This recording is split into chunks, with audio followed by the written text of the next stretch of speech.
My motto was play to win, and so, you scavengers, that's how my estate will be resolved, by playing a game. A scavenger hunt, to be exact. What? Winner take all.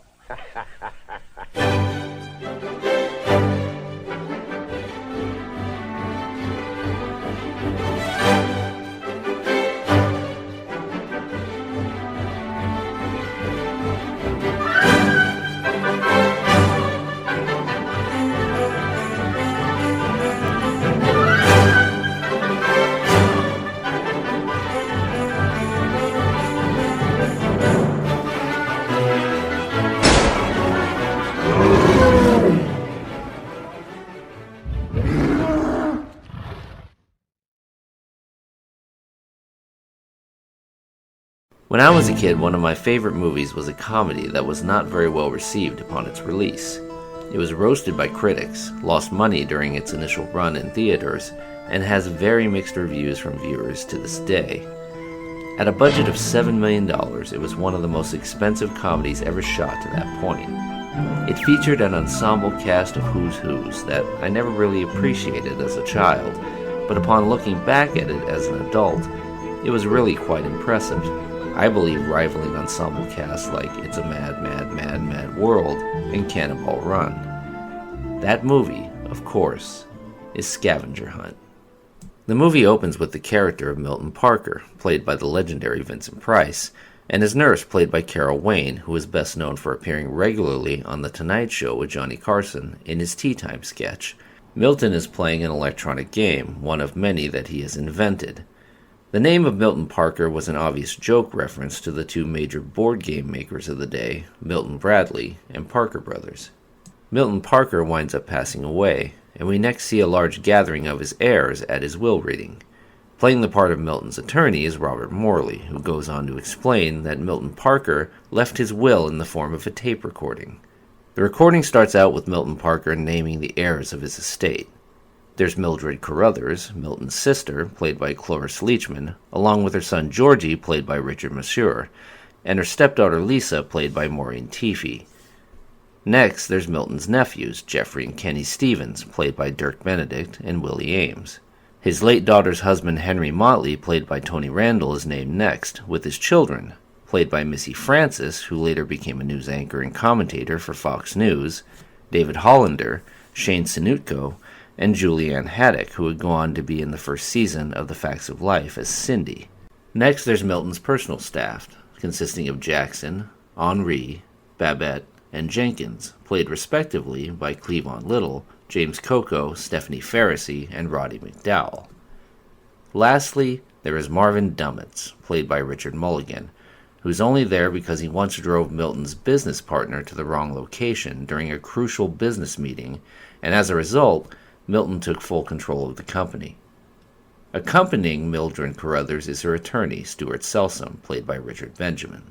The heirs then find out that Milton Parker has stipulated in his will that, because his motto in life as a game maker was play to win, that his estate would be settled by playing a game, a scavenger hunt to be exact, where items they retrieve around the city would be worth a certain number of points, and the person or group with the most points at the end would be the winner, and the winner would receive his full inheritance. The heirs decide to split up into groups, with the 4 servants staying together, the son-in-law and his family staying together, the 2 nephews, and Mildred Carruthers and her son Georgie, who are blackmailed into teaming up with her attorney Selsom. Mother, we don't have any choice. It's his car. Mildred also decides to leave her stepdaughter behind, so the 2 nephews take her with them. Last but not least is Marvin Dummitz, who has no one to help him, but would later team up with a security guard played by Scatman Crothers, but more on that later. Each group is then given a list containing the items and their point values, so everyone scatters in a frenzy and goes about trying to find the various things they need to rack up the most points. This premise eventually leads to many wacky situations. The servants wind up stealing a toilet from a hotel. I don't understand why this thing won't move. But how can it with Henri sitting on it? Henry, would you move your ass, please? Robbing a convenience store to take their cash register, and breaking into a university lab to steal a microscope, only to get locked in. It is locked. No. The two nephews and Carruthers' stepdaughter Lisa, in one of my favorite scenes, steal the clown head off a Jack-in-the-Box drive-thru.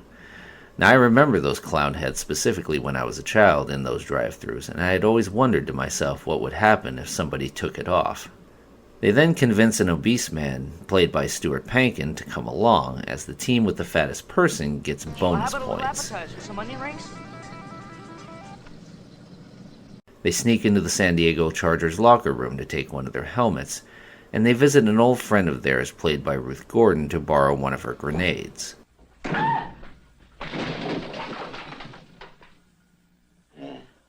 Oh, relax, children. That's nothing but a paperweight. I keep the real things in the pantry by the howitzer.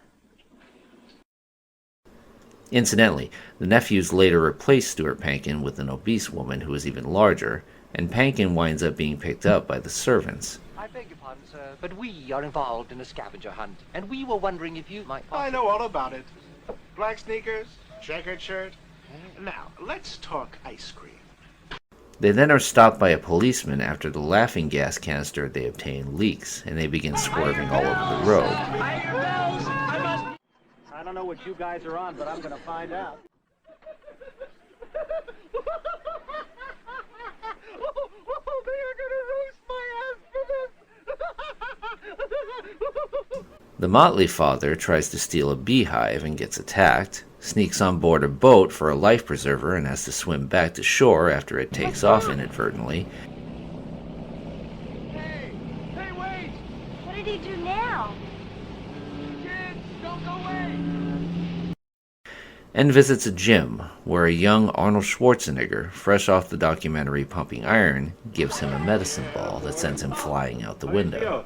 All I want is a medicine ball.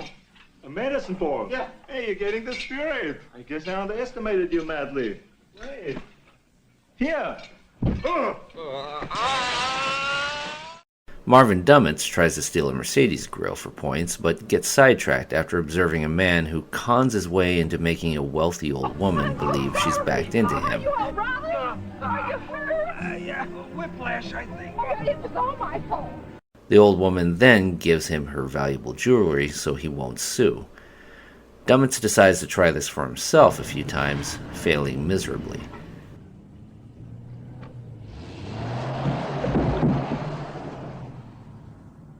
He later tries to steal a wedding dress and is apprehended by a security guard named Sam, played by Scatman Crothers. Here comes the bride. Don't try to hide. Da, da, da, da, da, da, da. And the two eventually team up when he explains about the scavenger hunt and inheritance and that he has no help out of everyone. Steal this stuff? There's all items on the list. I'm telling you the truth. $100 million on the level?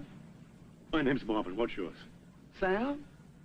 Well, Sam, do you want to team up with me or not? I do. Shake. Lovely couple.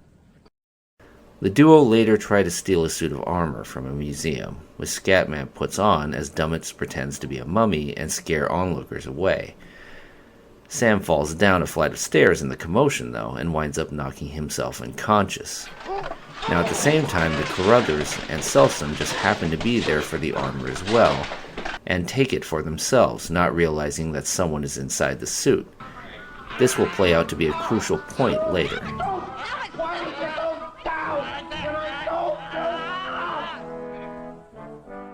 Speaking of the Carruthers and Selson, let's talk about their journey.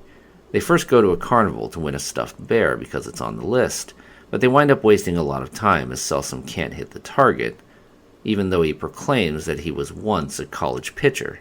They eventually get it because Georgie tries, and he keeps hitting the carny over and over instead of the target. Son, look, my head's swelling up. Mother, may I have another quarter? The carny eventually just knocks over the pins himself because he wants to stop getting hit by the ball. So he gives the bear to the three, and Georgie names the bear Buzzy. I think I'll call you Buzzy. Hi, Buzzy. Come on. Hi, George.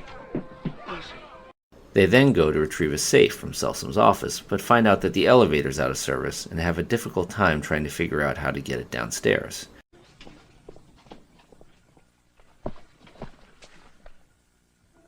Out of order. What do you mean out of Now Georgie is always pushing Selsum's buttons throughout the film, and it finally culminates with the safe being dropped out the window and fortuitously into Selsum's car, after Selsum decides to try to attack Georgie when he's had enough.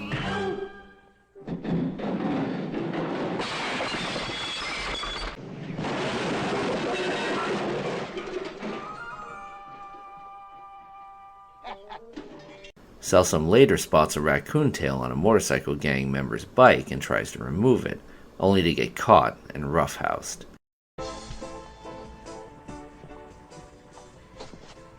There also is a scene early on where Selsum steals the false teeth from a Native American, who then proceeds to track them throughout the movie. I got content. You stop.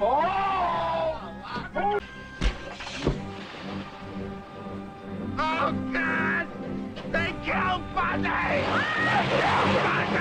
This is something that will pay off later, so keep it in mind. Also, each team member has stolen an ostrich from the San Diego Zoo, and as each one disappears, the zookeeper, played by Avery Brooks, becomes more and more agitated and paranoid.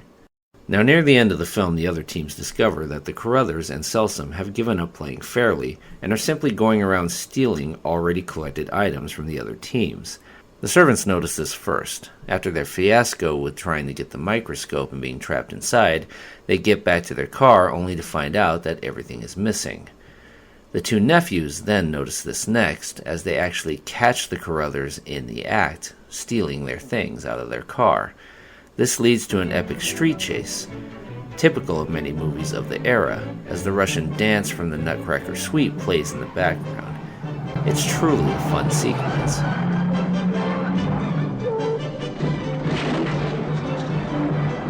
At the end of the chase, the Carruthers and Selsum pull their car full of stolen items into their area and claim the points, over the objection of all the other teams. It's then explained that when an item is in someone's pen, it can't be removed, and it doesn't matter how it got there. However, once the items are in their sector, no one else can remove them. The points are theirs. As everyone is exasperated and outraged, there's more bad news for them. It seems Selsum has hired some goons to go out and steal items on their behalf, so now they have an even bigger advantage.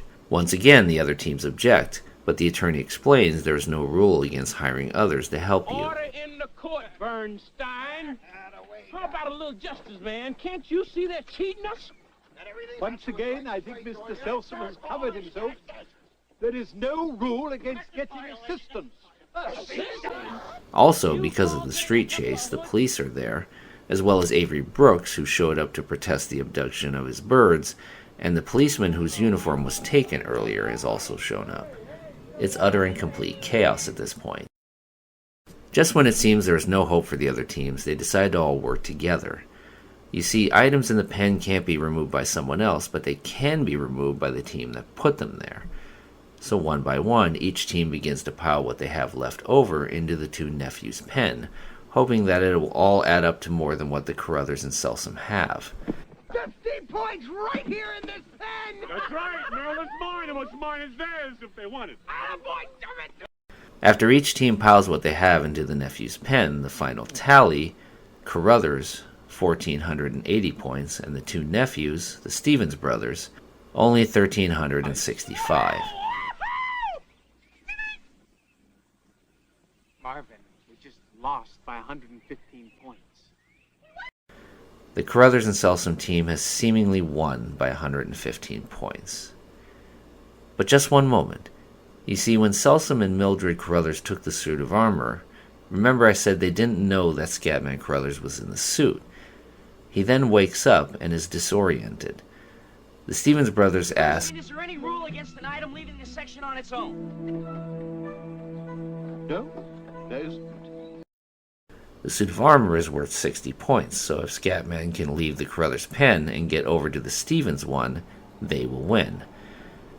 Dummets and the other team yell at Scatman to get over to the other one, but he is still groggy and disoriented. Just as time is about to expire, he falls into the Stevens pen, and they are declared the winners. After they are soundly defeated, the Native American, who has been looking for Selsum and the Carruthers the entire movie, shows up and chases after them as the credits roll. I thoroughly enjoyed Scavenger Hunt as a kid, and I still do to this day. Now, is it a perfect movie? No, not really. There are parts that drag, especially the part with the safe. That goes on for a very long time and becomes tedious, and some of the humor is juvenile. But I really did and still do like the movie. It's been somewhat of a divisive movie over the years, with some people loving it and some people hating it, and I do understand both sides. For me, the era of ensemble casting in movies like Mad, Mad, Mad, Mad World, Cannonball Run, and Scavenger Hunt were amazing, and I miss those times. And with a $7 million budget in the 1970s, Scavenger Hunt certainly did play to win.